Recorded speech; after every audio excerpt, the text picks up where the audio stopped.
more diversity in terms of it's not just like a whole bunch of standards and folk songs and stuff like that. There are more classical pieces like Brahms' Lullaby, to Canon in D, to La Cucaracha, and then there's also original pieces as well. So what we're going to do now is we're going to take a look at each book individually and go a bit more in-depth on what you'll learn in them. So the first Alfred book is the one that I'm using since I started teaching. And since I've used it so many times and I used it for so many years, it definitely has like a really fond place in my heart. One thing you'll immediately notice when you crack the cover of this book is that there's a big list of books that you can use in everything from all-time favorites to Christmas to country and so on. And one thing that I think is really cool about this is it tells you what page it corresponds with. So for example, if you're learning if you're going through this adult book and you're interested in playing some of the sacred music from the sacred book, it tells you can start the sacred book on page 27.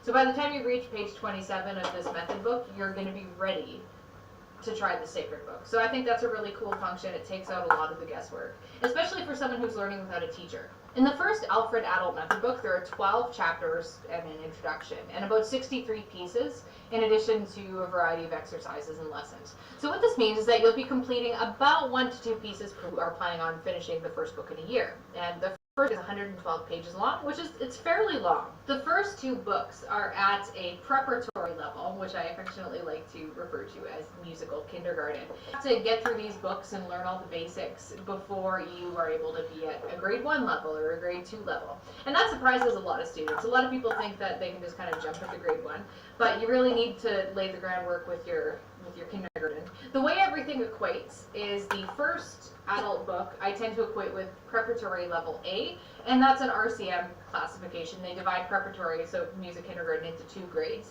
which is good because it usually takes people a couple of years to do kindergarten. So I should actually just call it preparatory, but I'm used to calling it kindergarten. So yeah, the first book would be equivalent to preparatory A, and the second book would be equivalent to preparatory B, and then once you finish the second book, you could officially call yourself grade 1, or starting grade 1. Here are some of the topics that you're going to be covering in the first book. You're going to be talking about basic key signatures, so that would be C, G, and F major, and a couple minor ones as well. So you'll have chords in C, G, and F major, but there's also some minor chords in there too, starting point for most people. There's damper pedal in it, and then all the basics of note reading. So you're going to see how to actually read the notes on the staff, time signatures, dynamic, sharps, flats, all those things that you come across when you're looking at a piece of sheet music. The difficulty level of the first adult book follows a little bit of, but towards the middle, there tends to be a little bit of a hitch at the end of the G position section with the specific pieces of something about these pieces. People tend to get stuck here. So if you've been through the adult books, maybe you've experienced this yourself before too. But I think what it is with Beautiful Brown Eyes, you have to learn a new chord, and you have to play them 3-4 times, and you have to try out this new letter. So it's kind of like a whole triple whammy of things. And then Alpine Melody is similar, but it's just a little bit harder in its own way. But once you get past that little mountain, it gets easier again until we get to pretty much, I think it's like around page 80 or so with Go Down Moses, and just like randomly.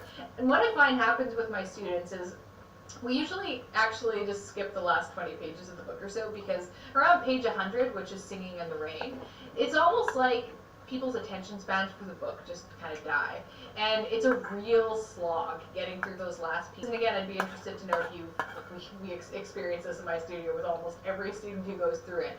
People are just by that the new stuff, which I'm usually fine with because the second book has a really big intro of the first book, so I don't think it's a real loss. Another thing I want to talk to you guys about with these books and future books is the hokiness factor.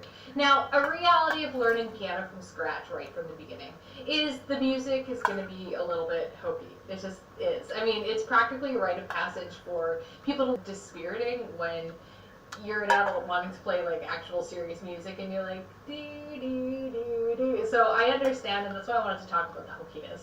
So there aren't a lot of like really what I would call serious pieces in the first book, which might be disappointing to some. We do have a few good ones, like there's Amazing Grace, Over the Rainbow, like those are always